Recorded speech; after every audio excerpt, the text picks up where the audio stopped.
Bismillahirrahmanirrahim. Assalamualaikum warahmatullahi wabarakatuh dan selamat pagi. Perkenalkan, nama saya Muhammad Nur Ramadhani dengan NIM 230209501042 dari kelas PTIKD akan menyampaikan atau mempresentasikan poin-poin penting dari materi TRID dalam sistem operasi dan proses sinkronisasi. Baik, saya akan menjelaskan atau menjabarkan beberapa materi yang disimpulkan dalam materi TRID dalam sistem operasi dan proses sinkronisasi. Yang pertama yaitu definisi TRID. TRID adalah unit dasar dalam pemanfaatan CPU yang menjalankan satu tugas pada satu waktu. Dalam sistem operasi, TRID dapat diartikan sebagai sekumpulan perintah instruksi yang dapat dilaksanakan secara sejajar dengan ulir lainnya. Menggunakan cara timescale atau multiproses, TRID dapat berbagi memori dan sumber daya lainnya dengan TRID lain dalam proses yang sama. Yang membuatnya lebih efisien daripada proses yang berdiri sendiri, TRID memungkinkan aplikasi untuk membuat banyak tugas secara bersamaan, meningkatkan responsivitas dan kinerja aplikasi secara keseluruhan. Yang kedua yaitu manfaat TRID. Yang pertama yaitu peningkatan responsivitas. Dengan menggunakan TRID, program dapat merespon terhadap input atau peristiwa yang terjadi secara lebih cepat. Yang kedua yaitu pembagian tugas. TRID memungkinkan program untuk memisahkan tugas-tugas yang berbeda menjadi unit-unit yang lebih kecil dan dapat dikelola secara terpisah. Hal ini dapat membantu memperjelas struktur program dan mempermudah pemeliharaan kode. Yang ketiga yaitu pembagian sumber daya. TRID memungkinkan penggunaan sumber daya seperti memori dan CPU dengan lebih efisien karena memungkinkan proses untuk berbagi daya tersebut secara bersamaan. Yang keempat yaitu utilitas arsitektur multiprosesor. Keuntungan dari multithreading dapat ditingkatkan dengan arsitektur multiprosesor, di mana setiap TRID dapat berjalan secara paralel dan pada prosesor yang berbeda. Yang ketiga yaitu pengelolaan TRID. Pengelolaan TRID yang pertama yaitu proses pembuatan TRID dimulai dengan alokasi sumber daya yang diperlukan untuk menjalankan TRID tersebut.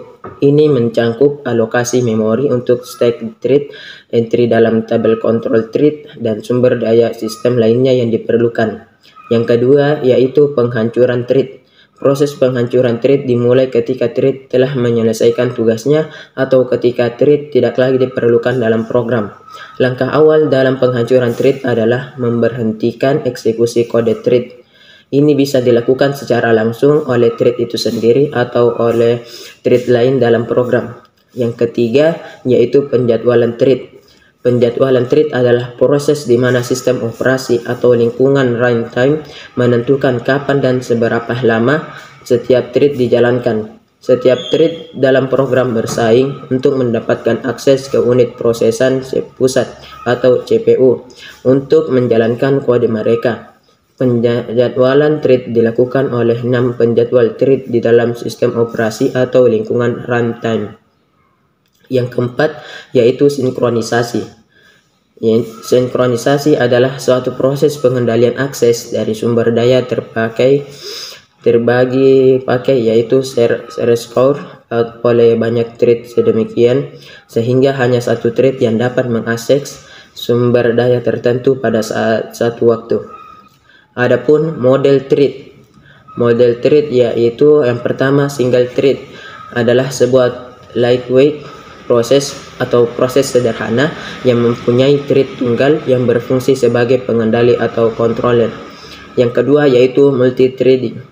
Adalah proses dengan TRID yang banyak dan mengerjakan lebih dari satu tugas dalam satu waktu. Multithreading mengizinkan program untuk berjalan terus walaupun pada bagian program tersebut diblok atau sedang dalam keadaan menjalankan operasi yang lama atau panjang. Kelebihan dari multithread yaitu responsif, tanggap. Multithreading mengizinkan program untuk berjalan terus walaupun pada bagian program tersebut diblok atau sedang dalam keadaan menjalankan operasi yang lama atau yang panjang. Yang adapun metode komunikasi TRID. Pertama yaitu wait, notify, dan notifial. Metode ini merupakan bagian dari Java dan digunakan untuk mengatur komunikasi antar utas-utas, memberhentikan utas saat ini, dan melepaskan kunci objek. Yang kedua yaitu pipes dan stream, digunakan untuk mengirim data antara utas-utas atau objek yang kompleks. Yang ketiga yaitu share memory, menggunakan area memori bersama untuk berkomunikasi antara utas-utas. Yang keempat yaitu message passing, mengirim pesan atau sinyal antara utas-utas. Pesan dapat berisi data atau instruksi. Adapun masalah pada thread yaitu deadlock dan starvation. Deadlock adalah suatu kondisi di mana proses atau lebih saling menunggu proses yang lain untuk melepaskan resource yang sedang dipakai. Starvation adalah kondisi yang biasanya terjadi setelah deadlock, proses yang kekurangan resource yang dibutuhkan sehingga mengalami starvation. Terdapat beberapa strategi yang dapat dilakukan seperti pendekatan pencegahan dengan menghindari kondisi deadlock, deteksi dan pemulihan deadlock, atau pendekatan penghindaran dengan menghindari pembentukan siklus permintaan sumber daya. Materi selanjutnya yaitu proses sinkronisasi. Proses sinkronisasi adalah proses penting untuk menyamakan waktu dan data antara beberapa proses secara bersamaan, mencegah inkonsistensi data, dan memastikan hasil yang sesuai dengan harapan. Ini juga memungkinkan akses bersamaan ke data yang sama oleh beberapa entitas. Diperlukan mekanisme yang tepat untuk menjaga konsistensi data dan memastikan eksekusi yang benar dari proses yang bekerja bersama. Adapun manfaat proses sinkronisasi. Yang proses sinkronisasi yaitu adanya akses data yang sama yang dilakukan secara bersamaan. Yang kedua yaitu agar semua data yang ada tetap konsisten, membutuhkan mekanisme yang bisa dipastikan proses eksekusi berjalan.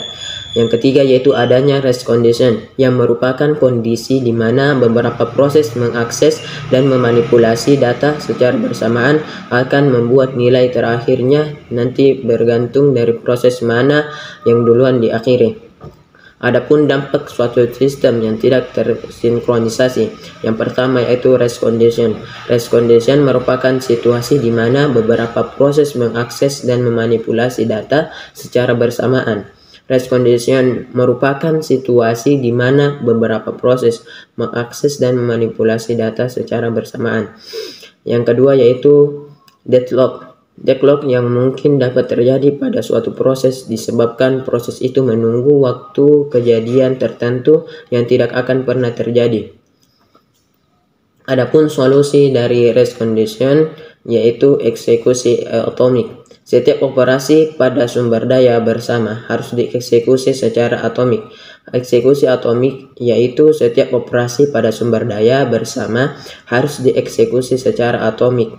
Mereka bertindak sebagai kunci yang memungkinkan proses memperoleh sumber daya berdasarkan persyaratan tertentu untuk mencegah rest condition. Dua jenis solusi untuk memecahkan masalah critical section. Yang pertama yaitu mutual exclusion mutex. Hanya satu proses atau thread yang dapat mengakses sumber daya bersama pada satu waktu. Yang kedua yaitu solusi perangkat lunak. Solusi ini menggunakan algoritma untuk mengatasi masalah critical section. Solusi perangkat keras. Solusi ini bergantung pada beberapa instruksi mesin tertentu, misalnya dengan mengaktifkan interupsi atau dengan mengunci suatu variabel tertentu. Cara mengatasi deadlock. Kita perlu memastikan bahwa setidaknya 1 dari 4 kondisi terjadinya deadlock tidak pernah terjadi. Solusi yang Banker algoritma. Algoritma ini digunakan untuk menghindari deadlock dengan cara mengalokasikan sumber daya dengan cara yang aman. Kesimpulan yang dapat kita ambil pada materi ini yaitu thread adalah unit kecil yang dieksekusi dalam sebuah proses yang dapat berjalan secara mandiri. Mereka memungkinkan aplikasi untuk melakukan banyak tugas secara bersamaan, meningkatkan responsivitas dan kinerja aplikasi. Namun, sinkronisasi antara thread sangat penting untuk menghindari kondisi balapan dan masalah akses ke sumber daya bersama. Proses sinkronisasi memastikan bahwa thread berbagi sumber daya dengan aman dan terkoordinasi, menggunakan mekanisme seperti mutex, semafor, dan kondisi lainnya. Dengan menggabungkan thread dan sinkronisasi, pengembangan dapat menciptakan aplikasi yang efisien, responsif, dan andal. Dan dari saya, lebih dan kurangnya mohon dimaafkan. Assalamualaikum warahmatullahi wabarakatuh.